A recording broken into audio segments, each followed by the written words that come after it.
Hola, ¿qué tal amigos? Muy buenas tardes, bienvenidos a esta segunda edición del Día de Cuerpo Médico. Recuerde que en este horario nuevo nosotros salimos 2 veces por día, de 1 a 1 y 30 y de 5 a 5 y 30 de la tarde. Les cuento que hoy vamos a desarrollar el tema de la violencia en la familia, específicamente en las parejas, ahora pues que básicamente estamos todos más juntitos debido a la pandemia. Hoy hablamos sobre esos temas de violencia en la pareja, en la familia, y así arrancamos Cuerpo Médico en esta segunda edición.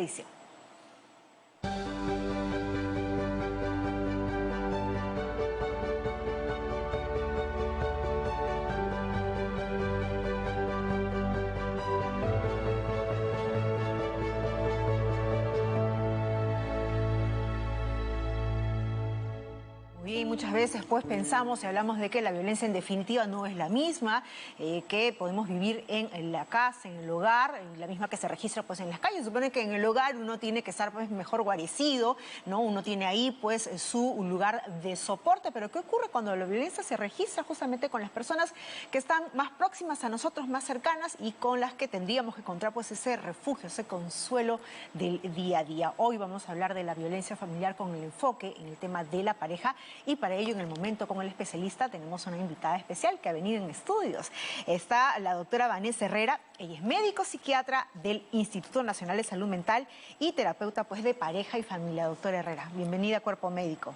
Muchas gracias, Jennifer. Qué importante hablar de las secuelas a corto, mediano y largo plazo por la violencia familiar en la pareja o expareja. Lamentablemente el impacto y en el contexto de la pandemia se han incrementado los conflictos de pareja y también el maltrato infantil. Entonces es necesario hablar de ello, identificar los señales de alerta y actuar lo antes posible. Perfecto, y justamente eso vamos a desarrollarlo como lo desarrollamos todos los días a las 5 de la tarde con mi compañera, la nutricionista Sara Busabá, porque también con ella, incluso más adelante en el programa, vamos a tener un tema bastante interesante, ¿verdad? Sí. Que después lo vamos a anunciar, pero digamos que podemos entrar ya en esta dinámica de conversación. Sara, ¿cómo estás? Bienvenida. Efectivamente, Jenny, muchas gracias. Muy buenas tardes, bienvenida, doctora. Y por supuesto, todos acá muy atentos a este tema que es medular y que incluso es trascendental y que a veces no se entiende tanto. Así que hoy día esperemos, doctora, que con su ayuda pues nos desborde de luz y sobre todo de soluciones que tantas personas verdaderamente necesitan actualmente. Claro que sí, para eso tenemos al especialista, en un momento con el especialista. Pero doctora, ¿qué le parece si antes de empezar a entrar a esta conversación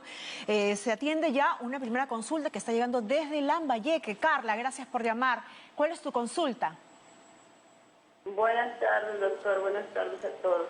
Cuéntanos. Mi consulta es, tengo un miembro de mi familia que está paratímido y cuando uno le habla es como que se asusta. ¿Será que está sufriendo violencia familiar? ¿Qué edad tiene tu familiar, Carla? 10 años. 10 años, es un pequeñito de 10 años y señalas de que está un poco tímido, más introvertido, retraído. Ajá. Ajá, muy bien. Vamos a trasladarle la consulta a la doctora. Sí, recuerden de que un signo de sospecha que puede estar pasando alguna forma de violencia o estrés familiar es la ansiedad infantil. Pueden mojar la cama, pueden bajar el rendimiento académico, pueden aislarse más, tener miedo, estar más reactivos ante cualquier estímulo.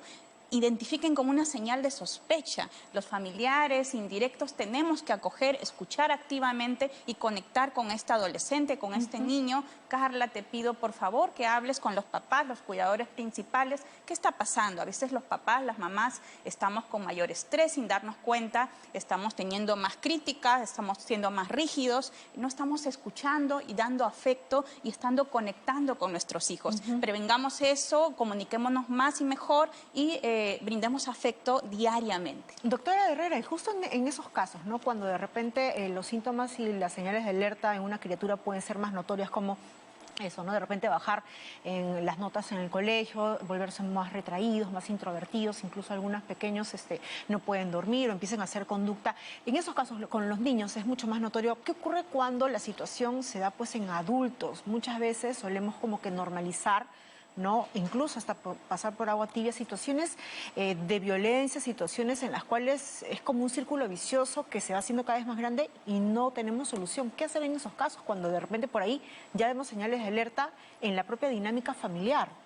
Lamentablemente todavía en nuestro país es muy prevalente el machismo en nuestras familias. Tenemos que identificar y promover que haya relaciones igualitarias en la pareja, en la familia. Es necesario no tolerar estas creencias erróneas en la cual se justifica la violencia porque es mía, porque, bueno, tengo que tener relaciones sexuales porque es mi esposa. Esto es totalmente inadecuado. No podemos hacer ningún acto de violencia, de sumisión, de sujeción, ninguna humillación o descalificación. Esto afecta, puede incrementarse el riesgo de estrés, de ansiedad, de depresión, de estrés postraumático y riesgo suicida, además de la afectación en la salud física severa a las mujeres, incluso en relaciones tormentosas de expareja que tienen todavía negligencia o violencia económica al no pasar la manutención, y que esto afecta en medio a nuestras hijas, a nuestros hijos. Doctora, la violencia familiar en realidad todavía, creo yo que todavía no se entiende muy bien, porque uno asume violencia cuando ya existe un golpe, cuando ya existe un grito,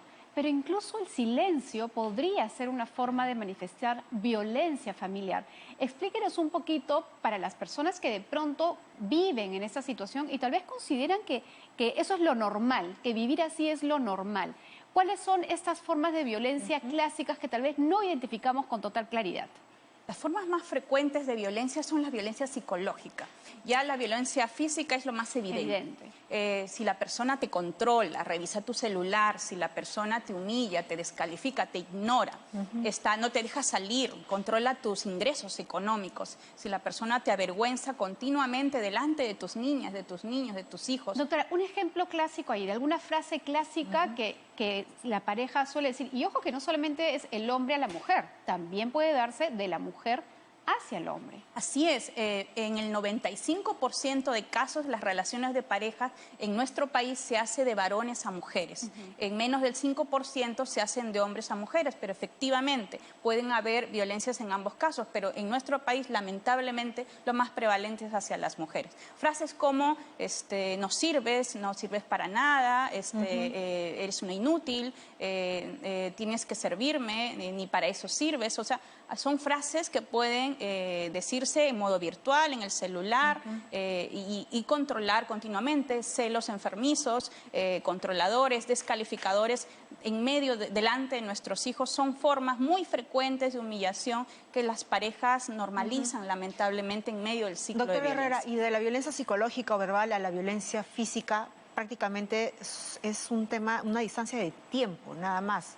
O sea, la persona que te agrede verbalmente es muy probable que en algún momento pueda desencadenar una ira mucho mayor, hasta el golpe, el empujón o incluso el coger de las manos, que muchas veces la gente dice, no me pegó, solamente me cogió fuerte, nada más.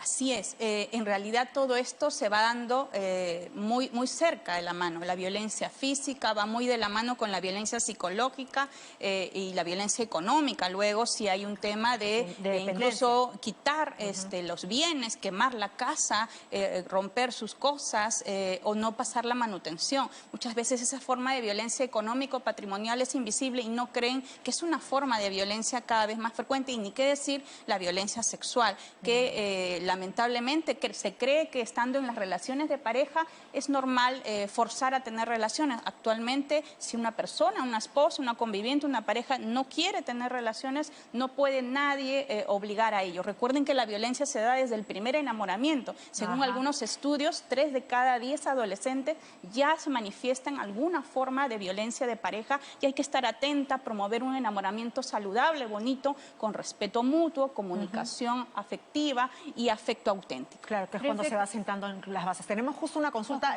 Sarita, ¿qué te parece? Sí, claro, Antes de entrar en tu consulta, vamos a leerla a través de redes sociales. Gina Lera le pregunta, doctora, ¿qué problemas podría tener en el futuro una niña que ha crecido en un ambiente con gritos? Y esto es algo bastante frecuente, doctora. Lamentablemente es muy prevalente en nuestro país. Las secuelas que encontramos actualmente y que estamos atendiendo, por ejemplo, en los centros de salud mental comunitaria de niñas que han vivido en medio del ciclo de violencia, son depresión infantil, mayor riesgo suicida, problemas de embarazos no deseados, problemas de elegir modelos de enamoramiento tóxicos, patológicos, que afectan a su futuro, menor desempeño escolar, también mayor riesgo de ansiedad, estrés postraumático y en general una serie de afectaciones también en la salud sexual y reproductiva y riesgo de infecciones de transmisión sexual. Entonces, este embarazo precoz en adolescencia es mayor frecuente cuando justamente hemos vivido en medio de un campo de batalla, triangulando en medio de esta violencia. Entonces, es importante que conozcamos y reconozcamos el impacto en nuestras hijas, en nuestros hijos. Por favor, apenas al primer acto de violencia, no lo toleremos. Llamemos a la línea 100 del Ministerio de la Mujer y Poblaciones Vulnerables y el Ministerio de Salud tiene una línea gratuita a las 24 horas del día con psicólogas y psicólogos, la línea 113, opción 5, que estamos atendiendo actualmente, acompañando emocionalmente a parejas que están en conflictos, que están con malestares emocionales, estamos para acompañarlos. ¿Cómo empoderar a la persona que sufre violencia y empoderarla no solamente en el sentido de pararme fuerte y responder a la agresión, sino que a veces uno opta por salir de este ambiente, desprenderse de la familia, pero de pronto hay sentimientos en el fondo y tal vez la otra persona necesita ayuda? ¿Cómo manejar eso? Es algo que le quiero preguntar desde ya, pero antes vamos a darle oportunidad a nuestros oyentes que ya tenemos una consulta, esta vez desde redes sociales, en Twitter nos están escribiendo y vamos a leer la consulta. Cintia Vilca dice, ¿cuál es la manera correcta de llamar la atención a un niño si se porta mal? Interesante pregunta. Qué importante esta pregunta, Cintia, nos la hacen frecuentemente. Recuerden que ninguna forma de castigo físico o verbal es adecuada. ¿Qué es lo que tenemos que hacer? Dependiendo de la edad de nuestra niña, nuestro niño, primero tenemos que escuchar, no interrumpirlo, ver cómo se siente ella o él, tal vez no está de acuerdo en algo, algo ha pasado, entonces yo tengo que dar las normas de comportamiento que en nuestra familia se han dado. Por ejemplo, tenemos que ayudar tal vez en los quehaceres del hogar, tal vez nos organizamos en las tareas, va a depender de cada caso. Si es un niño pequeño, siempre un lenguaje sencillo, entendible. Un ejemplo, doctora. Por ejemplo, yo le puedo decir, si es un niño pequeño, que es momento de terminar el juego y ahora ya tenemos que pasar a hacer otra actividad, o ya se cumplió la hora de ver la televisión y ahora tenemos que pasar a hacer otra actividad. Eso se negocia todo el tiempo. Es necesario que yo repare en mi tono de voz, en cómo estoy. Si yo estoy irritada, si estoy explosiva, si lo trato mal, va a ser una forma también de violencia a nuestra hija, a nuestro hijo. Si es un adolescente, es muy frecuente que nosotros digamos, sin darnos cuenta, somos críticas o críticos, tenemos que negociar. La palabra mágica en la adolescencia es negociar. Entonces tenemos que validar su opinión, escucharlo el doble. Recuerden que por la pandemia los adolescentes y jóvenes se han afectado tremendamente en su salud mental y hay mayor riesgo de suicidio y depresión y ansiedad. Entonces seamos empáticos, doblemente empáticos. Es muy difícil para nosotros como mamás y papás, pero tenemos que mantener la mesa, compartir el almuerzo, la cena al menos, y escucharnos activamente más. Doctora, y en el caso justamente de lo que comentabas ahorita, ¿no? Empoderar y reconocer de repente a la persona que está ejerciendo esa violencia o no está canalizando bien su ira, su frustración, su ansiedad y la emprende, ¿no?, contra el miembro que tiene al costadito, que muchas veces es el subordinado, que pueden ser los hijos o incluso hasta la misma pareja. ¿Cómo empezamos a trabajar esas situaciones de ira, de manejo, de situación de frustración, de estrés? Porque muchas veces en ese momento uno le emprende con cólera y luego termina reconociendo. Imagino que el primer paso tiene que ser reconociendo ese error, pidiendo disculpas, pero ¿cómo se hace el paso a paso para poder, de alguna manera, construir relaciones más saludables y armónicas en la familia, ahora que estamos todos juntos en pandemia? El primer paso es evitar disparar la bala. Una palabra mal dicha es como una bala. Entonces, primero siempre recomendamos los terapeutas hacer tiempo fuera. Es preferible guardar silencio antes de decir una palabra descalificadora a mi pareja. Es necesario hacer ese acuerdo, es necesario mantener el silencio, irme a otro espacio y esperar a que me tranquilice y volverlo a conversar en otro momento. Si yo me doy cuenta que ya estoy perdiendo mi autocontrol, ya exploto demasiado, no tengo la gestión de mis emociones, estoy sobrecargada laboralmente, sobrecargado laboralmente, busquemos ayuda especializada en salud mental lo antes posible. No es tema de locos esto, es un tema muy prevalente y es necesario buscar ayuda. Tal vez necesitamos terapia de pareja es necesario acompañar para resolver y mejorar la resolución de conflictos que puede darse en temas caseros, el tema de redistribuir los trabajos domésticos. Se han incrementado los conflictos por algo tan sencillo como es el tema de que sobrecargamos el trabajo doméstico a las mujeres y no se redistribuyen los roles. Entonces es necesario mejorar la comunicación, el respeto mutuo y redistribuir las tareas en casa, por ejemplo. Ese debe ser un acuerdo entonces bastante tácito, el de estar en un momento agradable, cómodo con la pareja y decir, ¿sabes qué? Vamos a ponernos de acuerdo que en el momento en el cual discutamos muchas veces son ciertas, ¿no? Por cosas mínimas, tonterías, como decimos, ¿no? La redistribución de los hogares de la casa, quedar en el punto de que no vamos a discutir, no vamos a buscar la confrontación y mejor cada uno nos vamos a un distinto cuarto o distinto lugar de la casa y hasta que respiremos profundo. Esa sería una cosa saludable. Eso sería fundamental. Lo otro es que no perdamos el tiempo valioso de pareja.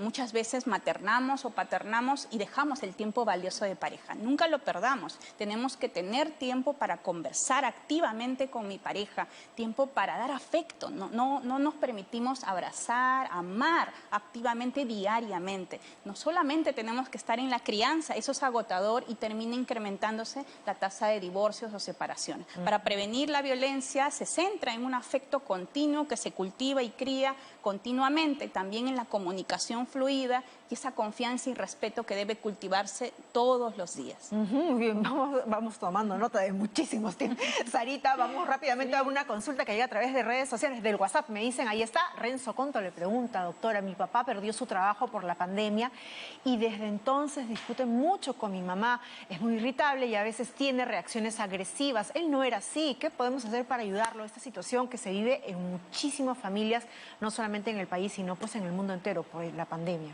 Yo lamento tanto, Renzo, muchas de nuestras familias han perdido sus trabajos y eso incrementa el estrés familiar, incrementa en situaciones límite. Yo puedo explotar y perder el control. Efectivamente, nada justifica la violencia, pero tenemos que prevenir para no elevar la conflictividad. El apoyo mutuo en momentos difíciles, límites, tiene que ser doblemente en las parejas, ¿no? En las buenas y en las malas. Eso implica buscar alternativas de solución. Siempre hay esperanza. Tenemos que desde la creatividad y la resiliencia, esa capacidad de resistir a la adversidad, apoyándonos como pareja suficientemente buena, podremos encontrar más alternativas de solución. Pero descargarnos con la otra persona, no es culpable ella de esa situación de conflicto o de esa pérdida de trabajo. Tenemos que encontrar alternativas de solución. Por favor, permítanse hablar. Como hijo podemos sugerir a nuestros padres que haya un alto al fuego o si no, también los hijos podemos llamar a la línea 100 y hacer la denuncia respectiva. Tenemos todavía casos de feminicidio y tentativa de feminicidio que estamos acogiendo y atendiendo en nuestros establecimientos de salud y las secuelas a las víctimas indirectas y a nuestros hijos es severo. Entonces, si eso no para, intentando primero pedir ayuda, llama a la línea 100, denuncia la violencia. De hecho, vivir estas situaciones deben ser muy dolorosas y difíciles de manejar, pero queridos amigos, hay solución y hay caminos. Vamos a escuchar a Ángel, que nos está llamando desde el RIMAC, a ver qué consulta tiene. Bienvenido, Ángel. Buenas tardes, gracias por el pase. Quería hacer una consulta, si es que cuando hay niños en casa que golpean a sus hermanos menores, ¿refleja eso que los padres también los golpean a ellos? Perfecto. Qué interesante pregunta. Muchas veces la dinámica de nuestros hijos es un reflejo del sistema familiar. Si ellos también reflejan su estrés, su frustración en cuanto al modelamiento de papá y mamá. Entonces tenemos que darnos cuenta, tal vez papá o mamá están siendo muy punitivos, hay un agresor en casa, tal vez están estresados de más, alguien está tomando o llega intoxicado de alcohol, o hay un problema de salud mental en alguno de los miembros de la familia que está demostrando más ira, explotando más y ellos están canalizando, también reflejando esa violencia. Entonces, si nos damos cuenta de ello, tenemos que acompañarlos. Llevarlos al servicio de salud mental más cercano podría ayudar a ver y escuchar qué está pasando, porque esto es un indicador de sospecha de un malestar emocional o incluso un problema de salud mental. Perfecto, doctora Herrera, se nos está acabando justo el tiempo para este bloque, pero queríamos irnos con recomendaciones que usted nos pueda dar. Esta es la primera vez que usted nos visita aquí en estudios y imaginamos no va a ser la última, así que nos encanta conversar con usted porque siempre hay tantísimo que aprender de cómo incluso llevar soluciones y relaciones saludables. Por favor, sus recomendaciones. Jenny, y perdón, solamente si podríamos agregar en esas recomendaciones usted mencionó algo como en pareja, que haya un juego, que hayan cosas bonitas, tal vez algunas ideas o ejemplos para toda la gente que nos está viendo. Ejemplos prácticos. A veces se nos va la creatividad. Sí. Lo primero es recordar que la salud mental debe ser prioridad en nuestra familia, pero también en nuestra pareja. Podemos prevenir la violencia si tenemos relaciones de convivencia saludable, igualitarias, donde redistribuimos las tareas del hogar, donde nos mantenemos comunicados día a día, con afecto activo. Permítanse decir que la aman, que la quieren, que la valoran. Díganse frases positivas, nutran ese afecto y esa ternura, permítanse mantener la intimidad emocional y también la confianza y respeto mutuo. Ese modelo va a impactar en tus hijas y en tus hijos a lo largo de la vida. Si te das cuenta que estás perdiendo el control o hay mucha ira, por favor, haz un alto al fuego, busca ayuda especializada en salud mental lo antes posible. Y si ya estás en medio del ciclo de la violencia, llama a la línea 100 o a la línea 113, opción 5. Recuerda que las secuelas de la salud mental por la violencia tienen tratamiento, siempre hay esperanza. Muchísimas gracias, doctora. Es un gusto escucharla. Hemos estado con la doctora Vanessa Herrera, médico psiquiatra del Instituto Nacional de Salud Mental y terapeuta de pareja y familia, y seguramente nos va a acompañar en otras oportunidades para seguir estableciendo y aprendiendo a establecer relaciones saludables. Ahora sí vamos a hacer una pausa, pero vamos a regresar con un momento de nutrición porque Sara Busabá, nuestra nutricionista, nos tiene también un tema igual de interesante. Sara, cuéntanos, claro, adelántanos, ¿qué nos vas a contar? Bueno, el día de hoy, amigos, no tenemos un tema concreto, tenemos un tema gaseoso, volátil, porque vamos a hablar justamente de 3 causas frecuentes por las cuales las personas nos llenamos de gases y que a veces se confunden con algunos trastornos digestivos. Así que de eso hablamos luego de la pausa.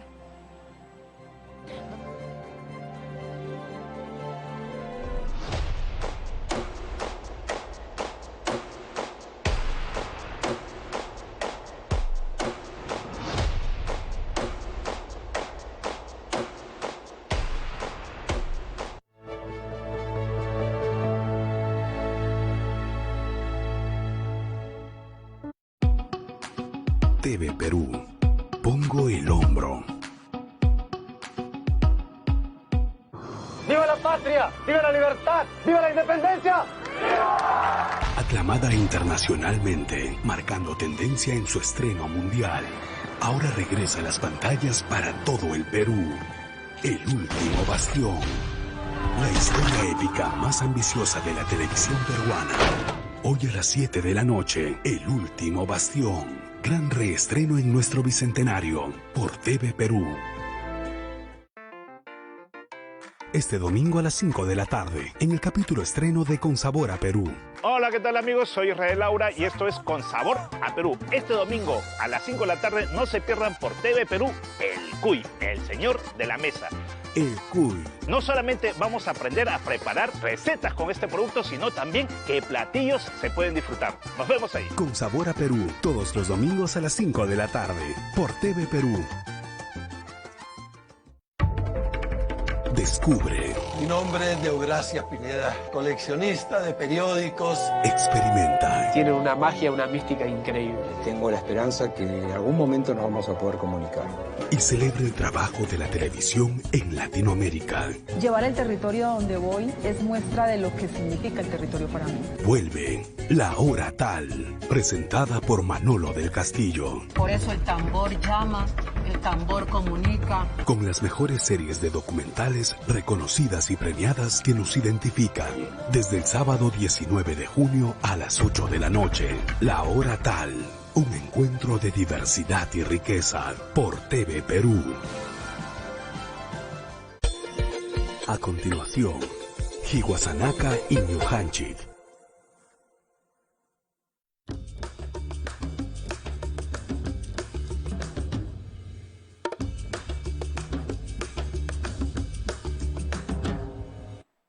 Amigos, continuamos en Cuerpo Médico y estamos en nuestro momento de nutrición para hablar de un tema que es verdaderamente frecuente. De hecho, muchos gastroenterólogos afirman que la dispepsia, el abalonamiento, el llenarse de gases es una de las consultas más frecuentes que recibe en sus consultorios, ¿no? Y de hecho muchas personas se autodiagnostican. comen, se alimentan, se llenan de gases, se le infla el abdomen y dicen, ah, tengo gastritis. Empiezan a automedicarse muchas veces y empiezan en un círculo vicioso de no saber qué está pasando con mi cuerpo. Cuando en realidad, Jennifer, muchas veces este problema tiene más que ver con la forma en que yo estoy comiendo y no solamente con el alimento o con tener algún trastorno digestivo. ¿Cuáles son esos tres errores que la gente muchas veces suele cometer respecto al acto de comer? Número 1, tengo mi tenedor en la mano y hay personas que no, digamos, jalan el alimento con los labios de esa manera, sino que mucha gente aspira el alimento de la cuchara y de la cucharita. Y cuando ustedes están aspirando, ¿qué están tragando? Aire con la comida. Hay personas, y ese es el segundo error, que mastican con la boca abierta. Y ojo que esto no se limita a un tema de protocolo social, sino que también el masticar con la boca abierta promueve que tú comas aire, ingieras aire constantemente o que estés conversando mientras estás masticando. O sea, uno distraído evidentemente va a comer mal, como succionar la comida, ¿no? Y de repente comer con la boca abierta. Totalmente. Lleno de aire. Y el tercer error, y que cada vez es más frecuente, a pesar de que mucha gente se mantiene en casa, es que uno no tiene la tranquilidad de sentarse, compartir una mesa y comer con calma.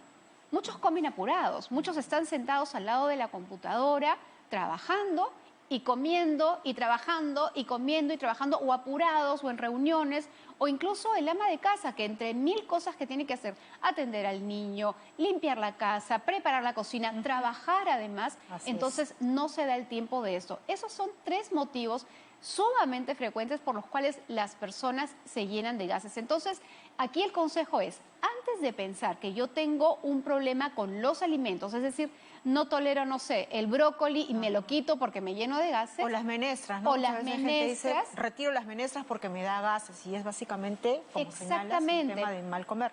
Por eso, primero, veamos estos 3 puntos. ¿Aspiras la comida desde el cubierto o lo jalas justamente con tus labios? ¿Estás masticando con la boca abierta? ¿Estás conversando mientras masticas? ¿Estás comiendo tranquilo o estás comiendo apurado? Esos son los 3 factores que primero tienes que identificar, corregirlos y ver cómo te va. Ahora, si es que has hecho esas 3 cosas y te das cuenta que aún así te llenas de gases, hay otro factor que también tiene mucho que ver y está asociado al estrés, a la tensión. Hay que recordar que nuestro colon, que es nuestro intestino grueso, digamos, está enervado con un nervio, que es el nervio vago, y que está muy asociado a nuestro estado de ánimo. Entonces, a veces ocurre que en todo el proceso digestivo uno no digiere bien los alimentos porque estás con esta carga de estrés y justamente generas procesos de fermentación y causan gases. Hay también algunos alimentos que tienen almidones y que las personas suelen tener mayor dificultad para digerirlos. Y muchos están en los vegetales, como por ejemplo la alcachofa, el pimiento, el brócoli, la col, la coliflor.